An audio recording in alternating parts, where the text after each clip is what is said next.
আজ রান্না করব ফ্রাইড রাইস এবং চিলি চিকেন। গতকাল রাতে খুব ঝড় বৃষ্টি হয়েছে। সকালে ঘুম থেকে ওঠার পর খুব ঠান্ডা পরিবেশ ছিল। ভাই নিশ্চিন্তে ঘুমাচ্ছিল। অনেকদিন আগে আমি লঙ্কা গাছ লাগিয়েছিলাম। এই গাছগুলো তোমাদের আর দেখানো হয়নি। দেখো, গাছগুলোতে ফুল ফল কত সুন্দর লঙ্কাও ধরেছে। তবে এগুলো যদি মাটিতে বসাতাম বোধহয় আরো বেশি ভালো হতো। ঘরের পিছনের বেগুন গাছগুলো বেশ বড় হয়েছে আর ফুল আসতেও শুরু করেছে। সত্যি, গাছে যদি ফুল ফল হয় কত সুন্দর দেখতে লাগে, তাই না? ঝড় হওয়ার কারণে ঘরের মধ্যে প্রচুর ধুলোবালি ছিল, সেগুলোই পরিষ্কার করতে শুরু করলাম। আজ আমি রান্না করব ফ্রাইড রাইস এবং চিলি চিকেন, সেই কারণে মাংস নিয়ে এলাম। বলেছিলাম চিলি চিকেন করব সলিড মাংস দিতে। যাই হোক, সলিড মাংস এবং হাড়ওয়ালা মাংস দু প্রকারের মাংস ছিল। সলিড মাংসগুলো আর একটু ছোট করে কেটে নিলাম। তারপর একপাশে হাড়ওয়ালা মাংস এবং সলিড মাংসকে আলাদা করে নিলাম, কারণ সলিড মাংস দিয়ে চিলি চিকেন রান্না করলে ভালো হয়। তারপর প্রয়োজনীয় মশলাপাতিগুলো গোছাতে শুরু করলাম। একদিকে মশলা গোছাচ্ছিলাম, অন্যদিকে আমি ফ্রাইড রাইস রান্না করার জন্য জল গরম করে গোটা গরম মশলা এবং তেজপাতা দিয়ে চালগুলো দিয়ে দিলাম। আর অন্যদিকে সলিড মাংস এবং হাড়ওয়ালা মাংসকে একটু আলাদা করে নিলাম। ভাতগুলো সেদ্ধ হতে হতেই আদা কুচি, পেঁয়াজ কুচি, রসুন কুচি, লঙ্কা কুচি সবকিছুই গুছিয়ে নিয়েছি। শুধুমাত্র ক্যাপসিকাম কাটতে বাকি, সেই কারণে ক্যাপসিকামও কেটে নিলাম। আর একটা পাত্রে কিছু পরিমাণ কাজু বাদাম এবং কিশমিশ ভালো করে গুছিয়ে রাখলাম। যখন সবকিছু গোছানো সম্পূর্ণ হলো, তখন মাংসের মধ্যে রসুন কুচি, আদা কুচি, লঙ্কা কুচি এবং একটা ডিম ভেঙে দিলাম।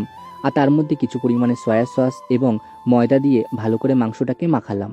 রং ভালোর জন্য একটু কাশ্মীরি লঙ্কার গুঁড়োও দিলাম। তারপর ফরচুনের এই কাচ্চিঘানি সর্ষের তেল ভালো করে কড়াইতে দিয়ে গরম করে তারপর এই মাংসগুলোকে ভাজতে শুরু করলাম। আজ প্রথমবার চিলি চিকেন রান্না করছি, এর আগে কোনোদিন করিনি। নতুন কিছু শিখতে এবং করতে বেশ ভালোই লাগে। তারপর মাংসগুলো ভাজা হয়ে গেলে আমি একটা পাত্রে তুলে রাখলাম। তেলের মধ্যে মাংসগুলো দেওয়ার ফলে খুব সুন্দর একটা সুগন্ধ আসছিল।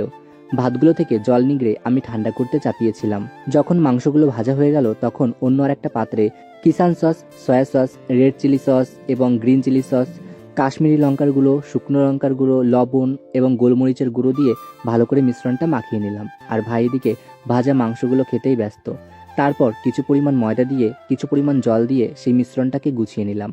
যে তেল দিয়ে বড়াগুলো ভেজেছিলাম সেই তেল দিয়েই সবার প্রথমে এই পেঁয়াজ এবং ক্যাপসিকাম যে কেটে রেখেছিলাম সেটা ভাজলাম। লাল লাল হওয়ার পরে মশলা দিয়ে আরও কিছুক্ষণ কষিয়ে নিয়ে তারপর যে মিশ্রণটা তৈরি করে রেখেছিলাম কিষান সসের, সেটা দিয়ে অনেকক্ষণ জাল দিলাম। যখন দেখলাম প্রায় হয়ে গেছে, তখন এই মাংসগুলো ভেজে রেখেছিলাম সেই মাংসগুলোই দিয়ে আরও কিছুক্ষণ জাল দিয়ে নামিয়ে ফেললাম এবং তৈরি হয়ে গেল চিলি চিকেন। আচ্ছা, দেখতে কেমন লাগছে তোমরা অবশ্যই জানিও। যে হাড়ওয়ালা মাংস ছিল সে মাংস দিয়েই অল্প একটু মাংস ঝোলও রান্না করে নিলাম। তারপর কড়াইতে কিছু পরিমাণ ঘি দিয়ে কাজু বাদাম এবং কিশমিশগুলো ভেজে তুলে রাখলাম। তারপর সেই কড়াইতেই ভাতগুলো তুলে রেখেছিলাম, সেই ভাতগুলো দিয়ে চিনি, লবণ পরিমাণ মতো দিয়ে তারপর এই কাজু বাদাম এবং কিশমিশ দিয়ে নামিয়ে ফেললাম এবং তৈরি হয়ে গেল আমাদের সাদামাটা ফ্রাইড রাইস। আজ খুব গরম পড়েছে, রান্নাঘরে রান্না করতে গিয়ে একদম নাজেহাল অবস্থা। যাই হোক, তারপর স্নান সেরে আমি এবং ভাই খেতে বসে পড়লাম, কারণ ভাইয়ের পড়া আছে। প্রথমবার চেষ্টা করছিলাম এবং তারপর ভাইকে বললাম, এখন একটু খেয়ে বল কেমন হয়েছে। ভাই তো বলছে, দাদা টক ঝাল মিষ্টি সব কিছুই লাগছে। আমিও খেয়ে বুঝতে পারলাম হয়তো ময়দার পরিমাণটা একটু বেশি দিয়েছি, তাছাড়া ভালোই লাগছে।